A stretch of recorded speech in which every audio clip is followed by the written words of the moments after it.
और कार्यक्रम में सबसे पहले इनवाइट करेंगे सुकेश यादव जी, प्लीज मंच पर आ जाइए, जो कि चांसलर हैं जेएस यूनिवर्सिटी के। डॉक्टर पीएस यादव जी, आपका भी बहुत बहुत स्वागत है, प्रो चांसलर हैं जेएस यूनिवर्सिटी के। इसके साथ डॉक्टर गौरव यादव, डायरेक्टर हैं, डायरेक्टर जनरल जेएस यूनिवर्सिटी के। आप तीनों का बहुत बहुत स्वागत है। और हम थर्ड पैनल में चर्चा करेंगे, डिस्कशन करेंगे और बातचीत करेंगे इनसे। और हमारे सहयोगी जयप्रकाश, प्लीज आप भी मंच पर आइए। और जयप्रकाश से हम चाहेंगे मंच पर आएं और इस चर्चा को आगे बढ़ाएं। सुकेश यादव जी, पीएस यादव जी और गौरव यादव जी हमारे साथ जुड़े हुए हैं। अब हम शिक्षा की बात करेंगे, यूनिवर्सिटीज की बात करेंगे, तो अपने सवाल भी तैयार रखिएगा, क्योंकि कई लोग के सवाल हैं यूनिवर्सिटी को लेकर, शिक्षा को लेकर, तो अपने सवाल तैयार रखें, हम इनसे चर्चा करते हैं तब तक। जी बहुत बहुत शुक्रिया नलिनी। और देखिए, लगातार हम बात कर रहे हैं उत्तर प्रदेश की बात, फिरोजाबाद से हमने नेताओं से बात की, केंद्रीय राज्य मंत्री से बात की, हमने औद्योगिक विकास राज्य मंत्री से बात की, हमने यहाँ के विधायकों से बात की। यही तो खासियत है हमारे इस शो की कि हम हर वर्ग से बात करते हैं जिससे उनके मुद्दे आ सके। एक कहावत है, कौन कहता है कामयाबी किस्मत से मिला करती है। जी हाँ, कौन कहता है कामयाबी किस्मत से मिला करती है, इरादों में दम हो तो मंजिलें भी झुका करती है। और देखिए, ऐसे ही तीन खास मेहमान हैं जिनका हमारा परिचय हमारी सहयोगी ने आपसे करा ही दिया है, क्योंकि जेएस यूनिवर्सिटी से आते हैं। और देखिए, बहुत ही यहाँ की मशहूर यूनिवर्सिटी है। अब शिक्षा से जुड़े तमाम सवाल हम पूछेंगे। नलिनी, पहला सवाल आपकी तरफ से। बिल्कुल, डॉक्टर सुकेश यादव जी, जो कि चांसलर हैं जेएस यूनिवर्सिटी के, सबसे पहले आपसे ही सवाल है सर कि कैसे आप शिक्षा जगत को आगे बढ़ा रहे हैं। फिरोजाबाद की अगर हम बात करें, क्योंकि कई लोग के सवाल थे यूनिवर्सिटीज को लेकर, शिक्षा को लेकर, तो फिरोजाबाद उस क्षेत्र में कितना आगे बढ़ा है आपकी नजर से, बोलिए। देखिए, शिक्षा के क्षेत्र में जहाँ तक हमारा विश्वविद्यालय है, जी। ये प्रयास किया गया है कि हम पेइंग कैपेसिटी के हिसाब से सारे कोर्सों को उपलब्ध कराएं और बच्चों को प्रवेश दें और गुणात्मक शिक्षा का हम प्रादुर्भाव करें और सारे बच्चों को एक क्वालिटेटिव एजुकेशन से आधारभूत करें। सर, आपकी जर्नी कैसी रही यहाँ तक एक चांसलर बनना? इत्तेफाक से बने या पहले ही था कि एक सपना देखा था? क्योंकि बहुत लोगों के ड्रीम होते हैं कि भैया हमें ये हासिल करना है। नहीं, इत्तेफाक से तो नहीं बने, एक लंबी यात्रा है। क्योंकि मैं इत्तेफाक से पत्रकार बनाऊं। वो बात ठीक है, लेकिन यहाँ पर तो लंबी यात्रा है। हम 2003 से इस ट्रस्ट का आयोजन किया और 2003 में हमने बीएड कॉलेज खोला, उसको सने सने बढ़ाया। 2007 में वो इंजीनियरिंग कॉलेज बना और वो 2015 में विश्वविद्यालय का रूप लिया। 2015 में गवर्नमेंट ने विश्वविद्यालय एस्टेब्लिश किया। पीएस यादव जी, आपसे सवाल, जेएस यूनिवर्सिटी बाकी यूनिवर्सिटियों से क्या खास है? आप लोग यहाँ किस तरह की तालीम देते हैं और क्यों जो स्टूडेंट्स आपको, लाखों स्टूडेंट्स आपको लाइव सुन रहे हैं और यहाँ जो लोग दर्शक बैठे हैं, वो क्यों चुने आपकी यूनिवर्सिटी? सर, नई शिक्षा नीति के अंतर्गत हम सभी कोर्स, थोड़ा माइक नजदीक। हेलो, हाँ, नई शिक्षा नीति के अंतर्गत हम कोर्स चला रहे हैं और ये बहुत ही लेटेस्ट जो नई शिक्षा नीति में सिस्को से, आईआईटी खड़गपुर से, इनसे सबसे हमने एमओयू किया है। इस वजह से बच्चे हमारे विश्वविद्यालय को ज़्यादा वरीयता दे रहे हैं और विश्वविद्यालयों की वजह से।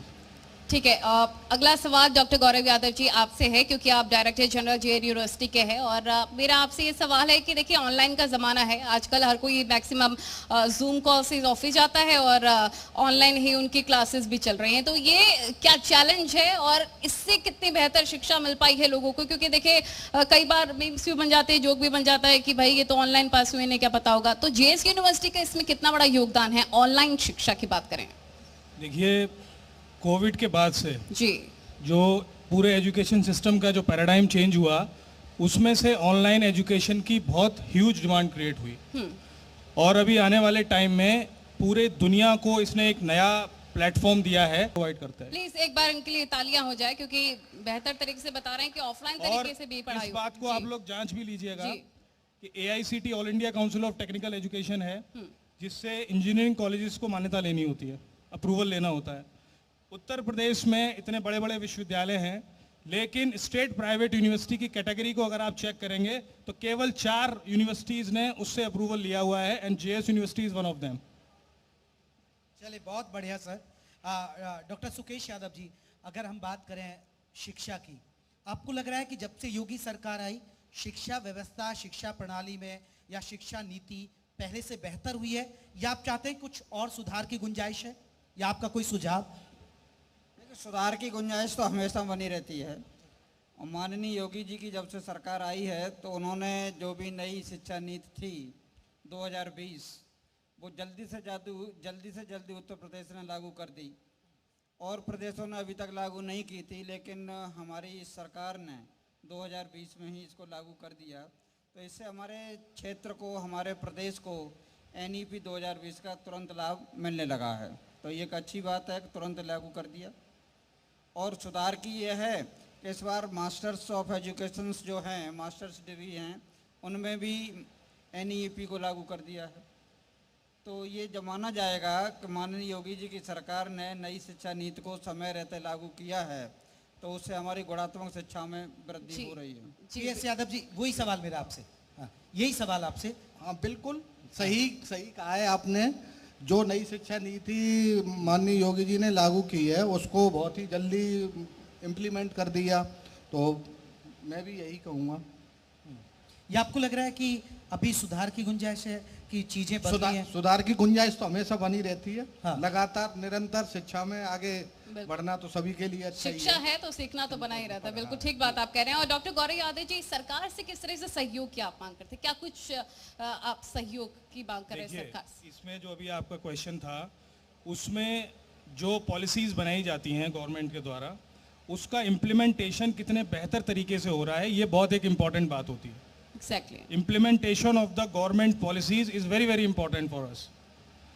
अभी जैसे आप बात कर रहे हो ऑनलाइन लर्निंग की, तो ऑनलाइन लर्निंग के लिए आपके पास इंटरनेट की फैसिलिटी होनी चाहिए। आपको बहुत सारे ऐसे IT हब्स बनाने पड़ेंगे जो फ्री ऑफ कॉस्ट वाईफाई सेवा प्रदान करते हों।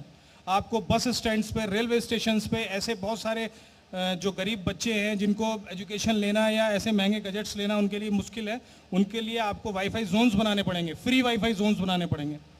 ऐसी बहुत सी फैसिलिटीज़ उनको प्रदान करनी पड़ेंगी जिससे उनको ऑनलाइन लर्निंग, एजुकेशन और जो मॉडर्न टेक्नोलॉजी सीखने का मौका है वो उनको मिल सके। तो सर, JS यूनिवर्सिटी ने ऐसी क्या अलग पहल की है जो आप कह रहे हैं कि सरकार की तरफ से, जो बहुत ही बेहतर आइडिया आपने ये दिया तो है कि बहुत बेसिक लेवल की चीजें हैं जो मैं आपको बता रहा हूँ।